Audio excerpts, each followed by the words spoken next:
Fala pessoal, tudo bem com vocês? O Felipão chegou, foi apresentado oficialmente, confirmou uma faxina no elenco, vocês vão entender essa história. Tá mirando Copas além do Campeonato Brasileiro e o time pode ser escalado num 3-5-2. Chega mais, eu sou o Chico Garcia, inscreva-se no canal e vamos juntos!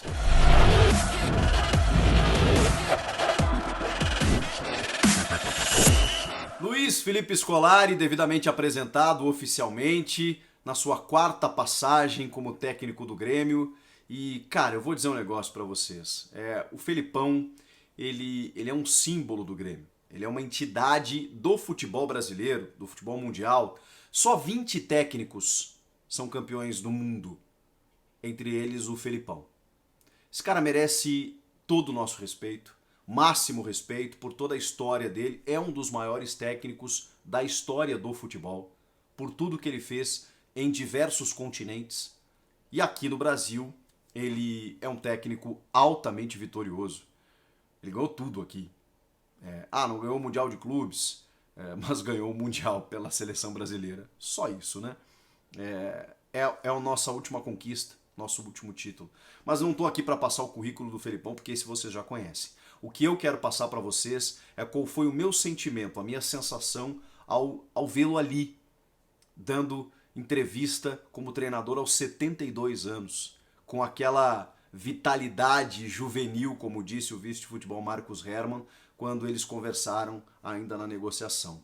Ele queria muito treinar o Grêmio, já trouxe aqui para vocês o sacrifício pessoal de não poder comparecer no batismo da netinha lá em Portugal no final do mês, de querer muito aceitar esse convite, esse desafio. E, cara, tem uma resposta do Felipão, do meu amigo Lucas Bubbles, inclusive, que pergunta pra ele por que aceitar o Grêmio nessa condição e tudo mais. Sabe o que ele responde, cara? Ele responde o seguinte: o desafio é enorme, mas tem algo maior do que ser gremista? Vocês podem achar que isso é conversa pra boi dormir, vocês podem achar que isso é jogar pra torcida. Nesse momento, com todo respeito, não me interessa. Me interessa porque eu conheço o Felipão, eu conheço a história do Felipão, eu sei a relação do Felipão com o Grêmio e eu sei exatamente o que ele está sentindo. O Felipão é gremista, sempre foi. E realmente, gente, realmente não seria qualquer treinador que assumiria o Grêmio nessas condições, com a confiança que ele tá de recuperar o time. Cara, o Felipão, ele é uma bandeira do Grêmio. E ele sabe qual a situação. Ele foi muito consciente, ele não foi... Por isso que eu falo, vocês querem pegar essa frase e achar que ele tá no oba-oba, tá querendo ganhar a torcida ou trazer a torcida pro lado dele. Se todo o resto fosse mentira, beleza, vocês poderiam pensar isso. Mas não é, né, cara? O Felipão, inclusive, paga pelo sincericídio, né? Ele muitas vezes... se inviabiliza com a imprensa, com as pessoas, porque ele fala o que pensa, ele é muito sincero, ele é muito verdadeiro, ele é muito autêntico. O Felipão é esse cara, ranzinza por vezes, mas eu fiquei com a seguinte sensação: sabe quando você tá perdido na vida, quando você tá com frio, quando você tá desamparado, quando você tá com algum problema pessoal, no trabalho, na escola, e aí chega o teu pai e te abraça assim e diz assim: filho, vai dar tudo certo. Foi essa a sensação que eu fiquei.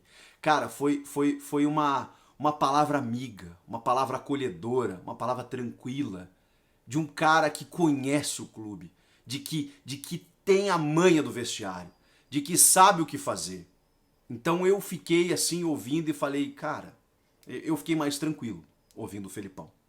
Esse foi o meu sentimento na entrevista de apresentação do Felipe. Claro que ele depende dos resultados, claro que ele vai ter que tirar o time dessa situação, mas é por isso que eu falo, o Felipão é tão autêntico que ele falou em tudo isso, em sentimento, em ser gremista, e depois ele disse o seguinte, só tem o seguinte, tá, gente? Eu sou pago pelo Grêmio. Eu preciso dar retorno. Eu vim aqui para trabalhar. Eu sou profissional também. O Grêmio me paga para que eu cumpra o meu objetivo.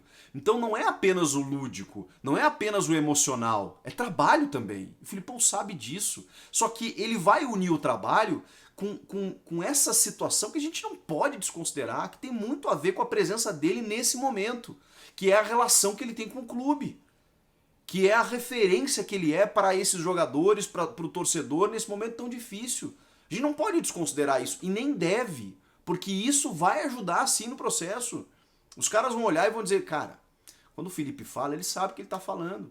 Ele já esteve aqui, ele já ganhou muito. Ele já teve vários momentos em que ele passou, ele precisou reconstruir o time, e é isso, sobre isso que eu queria falar também. Eu já tinha antecipado para vocês que ele estava preocupado com o número de atletas do elenco, e que ele fez isso no Palmeiras quando chega em 2018, mas a saída que ele encontrou naquele momento foi até diferente, porque, assim, nem sempre você consegue, tá? Você tem um elenco inchado, você vai fazer o quê? Você vai liberar jogadores? É o ideal. Mas às vezes o dirigente fala assim, não posso, isso aqui, pô, eu tenho um passivo trabalhista aqui, se eu liberar o cara eu vou ter que pagar na justiça, eu vou ter que pagar uma rescisão amigável vai me custar agora, eu não tenho esse dinheiro, não sei o que, administra porque eu dependo desse cara, não sei o que, ele tem um empresário que quer que o cara continue aqui porque tem outro jogador que tá vindo. O meio do futebol é muito complexo, gente, então nem sempre o técnico consegue fazer a reformulação que ele quer. No Palmeiras, qual foi a saída encontrada pelo Filipão? Ele montou dois times. Ele montou dois times e manteve todo mundo motivado. Só que alguns jogadores ele circulava. O Felipe Melo, o Bruno Henrique, o Dudu especialmente, o goleiro Everton. Ele mantinha como titulares. O restante ele rodava. Um time vai para as Copas e o outro time vai para o Campeonato Brasileiro. E ele foi semifinalista das Copas e ganhou o Brasileirão. Ou seja, ele ganhou o Brasileirão com o seu dito reserva, né? O Daverson era o centroavante dele no Brasileiro, foi artilheiro do Brasileiro, enquanto que o Borja era o titular das Copas. O William Bigode era o titular do Brasileiro, o Lucas Lima era o titular do Brasileiro, jogava bem. Até se falou que ele teria indicado para o Grêmio. A gente não conseguiu confirmar essa informação porque também tem uma questão contratual difícil, tá? Lucas Lima tem contrato até o fim do ano que vem ganhando mais de 1 milhão por mês. Então seria bem complicado de haver essa negociação. Mas eu não duvido que o Felipão tenha indicado um meia como o Lucas Lima, porque é uma posição carente no Grêmio. Ele está tomando conhecimento do que ele precisa e do que ele não precisa, especialmente do que não precisa. Então você já tem aí, por exemplo, o Paulo Vitor encaminhando uma rescisão amigável, e aí tem uma outra especulação, que o Felipão teria pedido o Fábio, goleiro do Cruzeiro. No Cruzeiro, segundo meu amigo Everton Guimarães, ninguém nega. Já no Grêmio, todos negam. Então a gente também vai ter que aguardar, mas me faz, assim, faz um pouco de sentido essa informação, se ela for confirmada, repetindo, porque o Breno foi para a Olimpíada, vai ser constantemente convocado. O Paulo Vitor está indo embora e realmente não seria mais solução. E o Gabriel Chapecó é um menino que pode ter sequência, mas vem aí jogos importantes no Brasileiro, onde o Grêmio precisa respirar, e na própria Copa Sul-Americana, depois Copa do Brasil. Ter um goleiro experiente para ser o reserva ou alternativa ao Breno me parece algo interessante. E o Fábio é um goleiraço, né?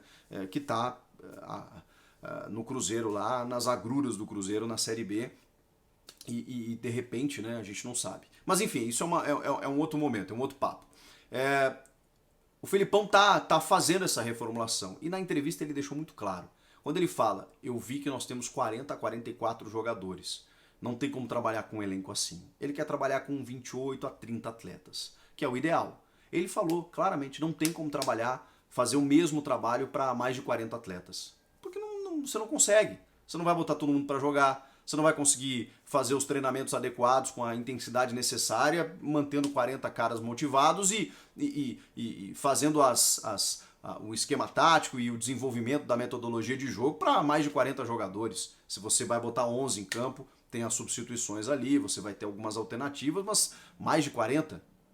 Muito jogador encostado, recebendo para não jogar, com uma folha de 14 milhões de reais. Então o Felipão também está participando desse processo. Na relação para o Grenal, a gente viu muitos zagueiros, como a volta do Rodrigues, por exemplo. E aí, isso nos leva a crer que o Felipão vai escalar um time com 3 zagueiros. O Jeromel, o Kahneman e o Juan. O Jeromel, segundo o Rafael Pfeiffer, meu amigo lá da Rádio Guaíba, virou dúvida no final da noite dessa sexta-feira. Então, pode ser que tenha dado uma dificuldade para ele manter o esquema de 3 zagueiros. Pode ser que ele adote apenas 2. Talvez por isso ele tenha levado mais zagueiros para a relação, né? Mas se for um 3-5-2, que é uma ideia do Felipe, porque ele fala isso na coletiva, eu vou fazer as mudanças necessárias dependendo até do esquema. Seria o Rafinha ou o Wanderson na lateral direita, imagino que o Rafinha, inicialmente. O Felipão não vai brigar com os medalhões, ele vai trazer os caras para o grupo dele e ao mesmo tempo vai promover a base como ele faz naturalmente nas suas equipes. Na lateral esquerda, o Guilherme Guedes está relacionado e o Diogo Barbosa trabalhou com ele no Palmeiras, mas o Diogo Barbosa está muito inviabilizado assim dentro do clube. Ele realmente não tem dado resposta. O meio de campo, o Matheus Henrique já foi para a seleção olímpica e mesmo assim estava mal tecnicamente. Você tem o Bob Sim, você tem o Darlan e você tem o Jean-Pierre ou o Douglas Costa centralizado com o Ferreira e o Diego Souza para seu ataque no caso de um 3-5-2. Né? Se for o esquema com 4-3-3, por exemplo, você pode botar o Jean-Pierre na meia e o Douglas Costa aberto, ou o próprio Darlan também fazendo a terceira função de meio campo. O Thiago Santos ele ainda não pode contar com ele. Então são algumas novidades, a gente não tem como saber. O Felipão comandou um treino, é mais na conversa, para estrear num Grenal e tentar tirar o Grêmio dessa situação. Se ele não vencer, o Felipão deixou muito claro isso. Vale os mesmos 3 pontos. A gente sabe a importância do Grenal, que dá uma moral, mas o Grenal já enganou muito o Grêmio nos últimos tempos. Se o Grêmio ganhar o Grenal, ele não pode se iludir de que a coisa está resolvida e que ele não tem mais problemas, porque na sequência ele tem o Fluminense, que é um bom time, e se ele perder, ele continua na mesma situação que ele está. Então não basta ganhar o Grenal. Se ganhar o Grenal, respira, mas precisa ganhar os outros jogos também. E me chamou muito a atenção quando ele diz o seguinte: nós não temos só o Campeonato Brasileiro. Eu quase caí da cadeira, eu falei, calma, Felipão, não pode pensar em outra coisa. O Grêmio tem que pensar no Campeonato Brasileiro, escapar da segunda divisão. Mas a ideia do Felipão, eu já tinha essa informação de bastidor, é claro, inicialmente recuperar o time na tabela do Campeonato Brasileiro, quando jogar o time lá para um meio de tabela, para uma situação mais tranquila, favorável, em termos de respiro, de alívio e tudo mais, o Felipão sim vai querer ganhar tanto a Copa do Brasil quanto a Sul-Americana. Claro que nesse momento, se ele disser que vai focar nisso, ele pode descuidar de algo muito grave, que é um rebaixamento. O Grêmio está na lanterna, mas assim que os jogos forem passando, vocês podem perceber que o Grêmio vai focar muito nas Copas, algo que o Renato fazia muito e a gente reclamava porque queria tanto ganhar um brasileiro, que o Filipão também tem no seu currículo, mas claro que a condição é outra. O Grêmio não vai conseguir brigar pelo título brasileiro. Perdeu muito tempo. Então vai ter que respirar no campeonato e focar onde pode ganhar um título, que é onde? Nas Copas. E o Felipão é bom nisso. Eu gostei. Vocês gostaram? Comenta aqui, inscreva-se no canal e eu volto na próxima. Tchau!